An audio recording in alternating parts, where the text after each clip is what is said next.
It is almost unimaginable. 35 hours trapped here, in a boat that is slowly sinking.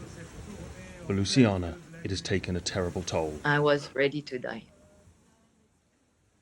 And for me, to be honest, it's very weird to be alive compared to the others.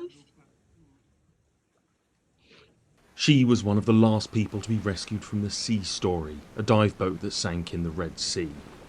There's very little footage of the night, so we've worked with the testimony of the survivors to try and bring their experiences to life.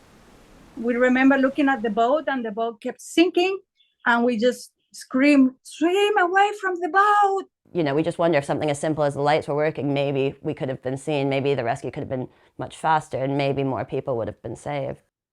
I don't know if I can say that, but I was so ready to die. On the 24th of November, the Sea Story left Port Galib, heading south. Its first stop was to be Sataya, a popular dive spot. This video was recorded the evening of the disaster, after one of the small boats had slipped off and needed to be recovered. Survivors tell us they also saw furniture moving around on the top deck. You know, a few of us even looked to the crew and asked, is this normal? And we sort of got shrugs. So we didn't realize the danger that we were in. It was just before 3 in the morning. That the boat quite roughly tilted to the right. It kept going like this and then all of a sudden it went BAM! All the lights flickered and I sort of saw everything fall out of the cupboards, and then we were in total darkness and silence as well. I was trying to look also for the life jackets, but we couldn't find the life jackets. We couldn't see anything. I didn't know if I was working on the floor, on the ceiling, on the side. I didn't know where I was. Sarah and Hisora were on opposite sides of the lower deck. Sarah's door was now on the floor, Hisora's on the ceiling. So I managed to get my phone, get the torch on, and that's when we saw that everything was sort of 90 degrees flipped. And the door now was on the floor and all of our belongings and things were blocking the doors. And I could hear the water coming in the room, but I could not see it. But I could hear a lot of water coming in. They both managed to escape into the hallway. They headed for the emergency exit at the front of the boat. And we sort of had to climb along door frames and beams and things to make our way out of the boat. Obviously, it was quite disorienting in the dark and with everything flipped, but it was very, very slippery. I could not see anything around me, just what I had in front of me. And I just could hear Christians saying, "Run, run, run," and people behind also screaming, but I never looked back. I was afraid of looking back and seeing all the water coming in like this. While the others were escaping, Luciana, who was in this cabin, was just realizing the danger. There was already water in the corridor, so impossible to go out. I mean, we tried because I think we panicked and we didn't really realize that the boat was upside down.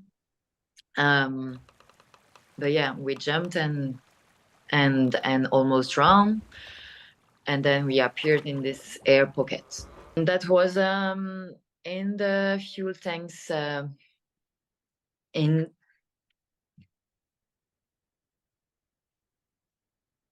I'm sorry.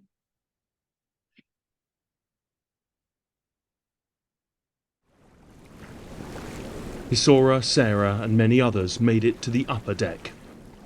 If the boat is normally like this, now the boat was completely sideways and half of the boat was already under the water. Then I got over the side of the boat where there were some other guests holding on to the side, sort of blocking the exit. We were shouting at them to move out of the way so that we could get out the exit.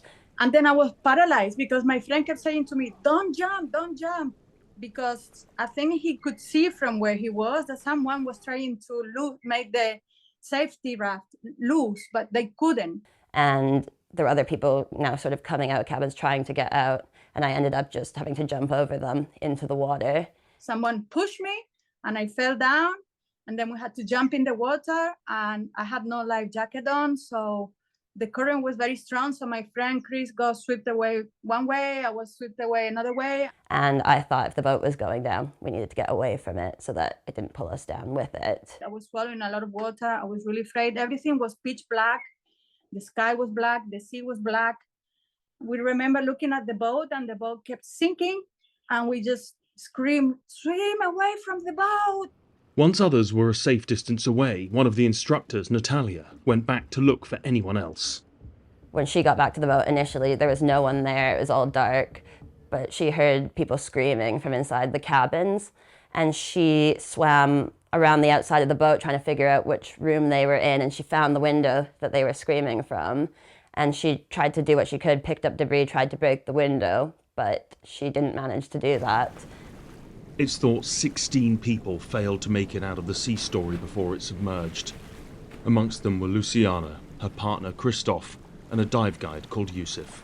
The hull of the boat is like this, and everything is in the water, and us, we are in this little part in the corner of the hull. And where there is the fuel tanks.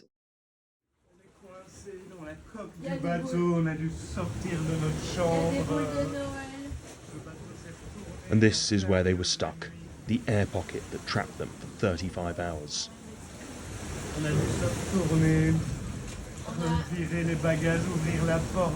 We had to remove our luggage, open the door, he says. Swim out here, we almost didn't make it. Meanwhile, Sarah made it onto one of the 2 life rafts. She said safety essentials were missing. There should be some supplies in here. Everyone feel around and see what you can find.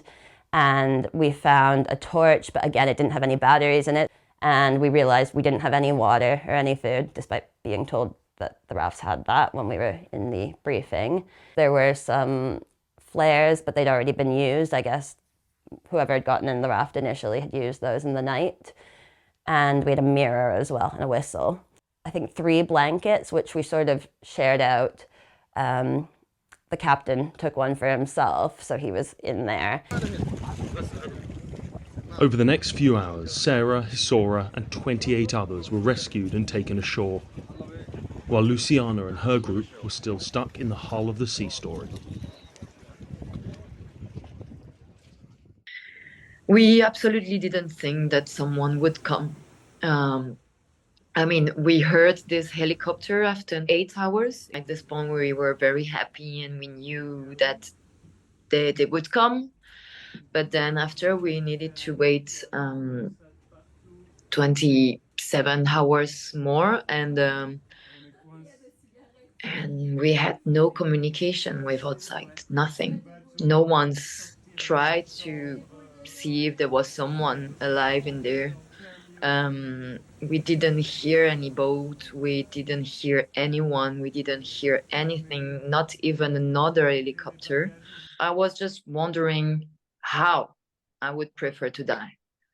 To drown, because I would try to get out of this boat.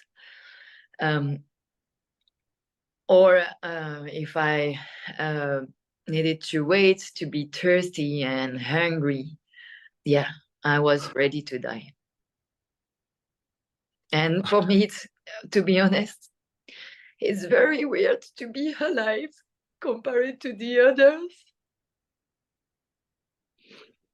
I was more ready to die than be alive and live like this now. In total, 4 bodies were recovered from the Sea Story. Another 7 people have never been found, including Jenny Corson and Tarek Sanada from Devon. Speaking shortly after, the Egyptian authorities were quick to blame a massive wave.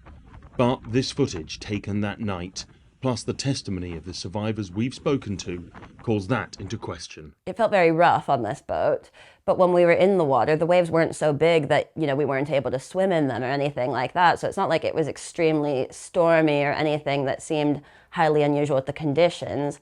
So it does leave us wondering, why that boat sank. We were told it was a big wave, but surely a boat of that size should be able to handle a wave. Those suspicions are now supported by expert analysis of the data. I've had a look at the available data for that region for wind conditions, and there is no way that a large wave would have caused the vessel to capsize. That really then boils down to two options: either pilot error, or in this case, a navigator error, or an error in the design of the vessel. The chances are it could be a combination of both. We've tried to contact Dive Pro Liverboard multiple times to get their response to the survivors' claims, but they never got back to us. We also tried to put our findings to the Egyptian government, who also did not reply. This was the moment Luciana finally came ashore, after an ordeal that she says is still with her and always will be. We are lucky to be alive, but there are so many people who didn't come back from this. And I want their family to be able to grieve.